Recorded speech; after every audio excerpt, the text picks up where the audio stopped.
Bonjour, le 21 février, nous pouvons faire mémoire de Saint Pierre d'Amiens. Saint Pierre d'Amiens naquit à Ravenne en 1007. Dernier enfant d'une famille pauvre, orphelin très tôt, il connut la dureté et même la faim. Un frère plus âgé, Damien, prit pourtant soin de lui et lui permit d'étudier. Par gratitude, Pierre joignit son nom au sien. Très doué, il devint maître de rhétorique à Ravenne, puis à Faenza. Il aurait pu mener une carrière brillante et confortable, mais une autre soif l'habitait. La rencontre des moines ermites le conduisit au monastère de Fonte Avellana, fondé dans l'esprit de saint Romuald.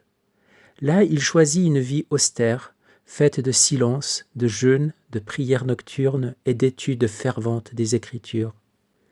L'ermitage devint pour lui un lieu d'unification intérieure. Solitude et communion ne s'y opposaient pas, elles se fécondaient. Il en fut bientôt le prieur. Son autorité ne venait pas d'un tempérament dominateur, mais de l'exemple d'une vie brûlée pour Dieu. Il écrira cette parole qui résume sa conviction. L'éclat de la vie vaut plus pour l'exemple que l'éloquence et l'élégance des discours. Le XIe siècle fut pour l'Église une époque de crise et de réforme. La simonie, l'incontinence du clergé, les ingérences politiques menaçaient la sainteté de la vie ecclésiale. Pierre d'Amiens devint l'un des grands artisans de la réforme dite grégorienne. Par ses lettres, ses traités, ses prédications, il rappela les moines à la ferveur de la contemplation et les prêtres à la pureté de vie, les évêques à leur responsabilité pastorale. Il ne cherchait pas à blesser mais à guérir, non à condamner mais à purifier. Il savait pourtant employer une vigueur prophétique quand la situation l'exigeait. En 1057, malgré son désir profond de solitude, il fut nommé cardinal-évêque d'Ostie. Il accepta par obéissance, considérant que la réforme de l'Église valait qu'on quitte le désert. Envoyé en mission à Milan, à Cluny, en Germanie, il travailla à restaurer la communion et la discipline ecclésiale. Il demeurait cependant au fond de lui un moine. Chaque fois qu'il le pouvait, il revenait à Fonte Avellana pour y retrouver le silence et la prière. Sa théologie jaillit de cette union entre contemplation et action. Pour lui, toute réforme authentique devait commencer par le cœur. Il ne cessait de rappeler que l'Église ne se renouvelle vraiment que par la conversion intérieure. Il écrivait ainsi à un moine « Que le Christ soit tout pour toi, qu'il soit le terme de ton désir, le principe de tes œuvres et la fin de tes pensées. » En 1072, revenant d'une mission de paix, il tomba malade à Faenza et mourut le 22 février. Il laissait derrière lui une œuvre immense. Lettres, sermons, traités spirituels, écrits exégétiques. L'Église le reconnut docteur pour la profondeur de sa pensée et la force de son témoignage. La figure de saint Pierre d'Amiens unit des contraires que l'on oppose trop souvent. L'ermite est le pasteur, le contemplatif est le réformateur, l'homme du désert est l'homme des affaires ecclésiales. Il montre que la véritable réforme naît du primat de Dieu. Dans un monde agité, il rappelle que la solitude n'est pas fuite, mais source, que la parole n'est féconde que si elle jaillit d'une vie transformée, et que la sainteté personnelle demeure le fondement de toute restauration durable et solide. Son existence marquée par l'ascèse et le service demeure un appel pressant, remettre Dieu au centre, purifier le cœur et laisser la lumière de la vie parler plus fort que les discours. En contrepoint de cet exemple de sainteté d'un homme récapitulant dans sa vie des contraires, et qui a écrit que le Christ soit le terme de notre désir et le principe de nos œuvres, la fin de nos pensées, voici un passage du Livre du ciel au tome 20, le 26 septembre 1926, qui nous parle de la divine volonté comme source de tout bien est la cause qui rend toute chose sainte et qui fait que tout est amour et prière. Louisa écrit « Je me sentais tout immergé dans le vouloir suprême et mon pauvre esprit pensait à tous les admirables effets qu'il produit. Et mon toujours aimable Jésus me dit « Ma fille, la simple expression « volonté de Dieu » contient un éternel prodige que personne ne peut égaler. C'est un terme qui embrasse toute chose, le ciel et la terre. Ce fiat contient la fontaine créatrice, et il n'y a aucun bien qui ne sorte d'elle. Aussi celle qui possède ma volonté acquiert en vertu de ma volonté, et par droit, tous les biens que ce fiat possède. Par conséquent, elle a droit à la ressemblance avec son Créateur. Elle acquiert le droit à la sainteté divine, à sa bonté, à son amour. De droit, le ciel et la terre lui appartiennent, parce que tout est venu à l'existence de ce fiat.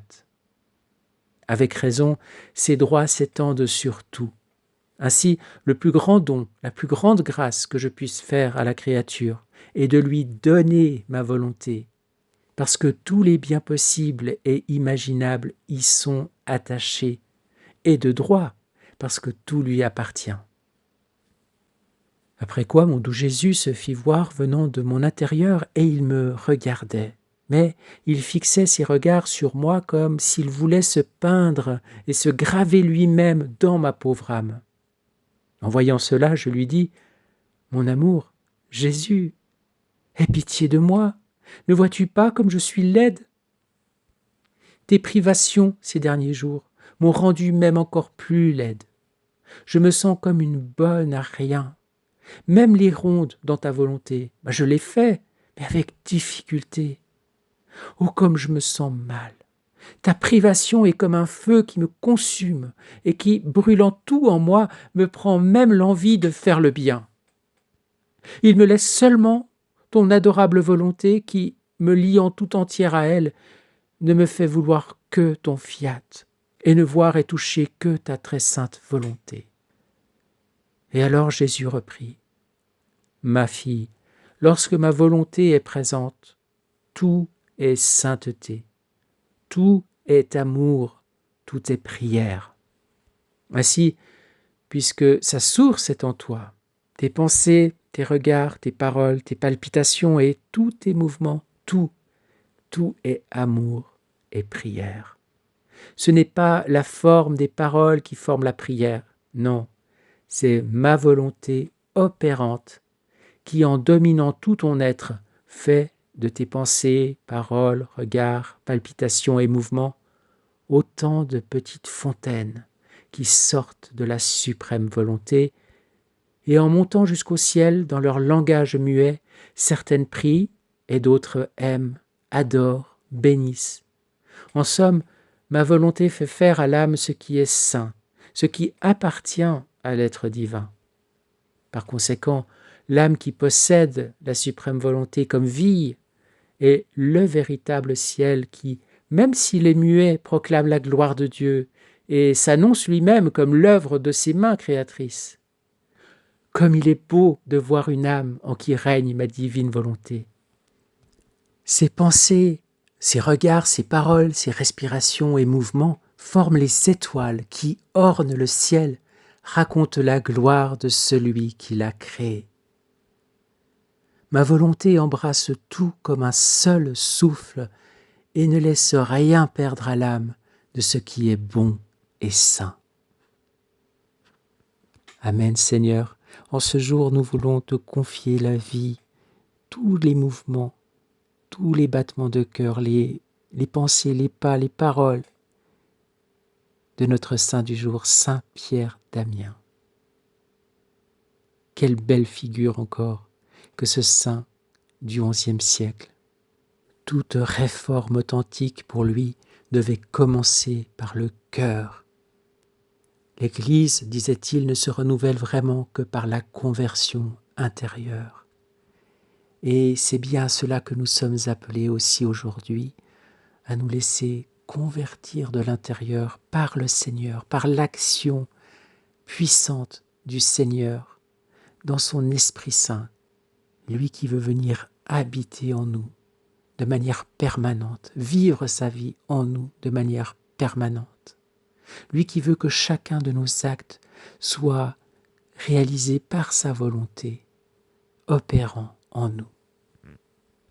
Lui qui disait que le Christ soit tout pour toi, qu'il soit le terme de ton désir, le principe de tes œuvres, la fin de tes pensées.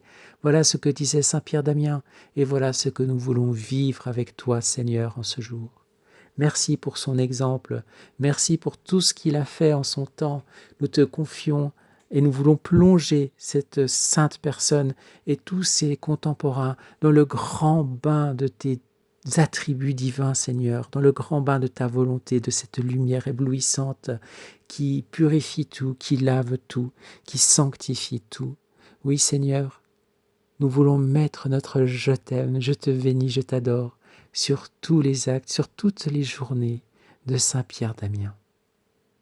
Et nous voulons te demander pour nous aujourd'hui, pour l'humanité entière aujourd'hui et demain, de recevoir ce grand don de la divine volonté que tu nous fais après l'avoir déposé en Louisa et lui avoir donné le mode d'emploi, si l'on peut dire, à travers toutes ces révélations consignées dans le livre du ciel. Oui, Seigneur, nous te demandons la grâce que ces vérités, ces connaissances se répandent dans le monde entier, que des âmes, tous les jours, rejoignent ce grand mouvement de réforme et de renouveau de ton Église, de ton peuple sur la terre, et qui prépare ton avènement, Seigneur, ton plein règne sur la terre comme au ciel. Sois glorifié, sois béni, sois aimé par chacun à chaque instant. Unis-nous à toi, Seigneur, que nous soyons unis à toi. Loué sois-tu, béni sois-tu. Amen. Fiat. Bonne journée et à demain.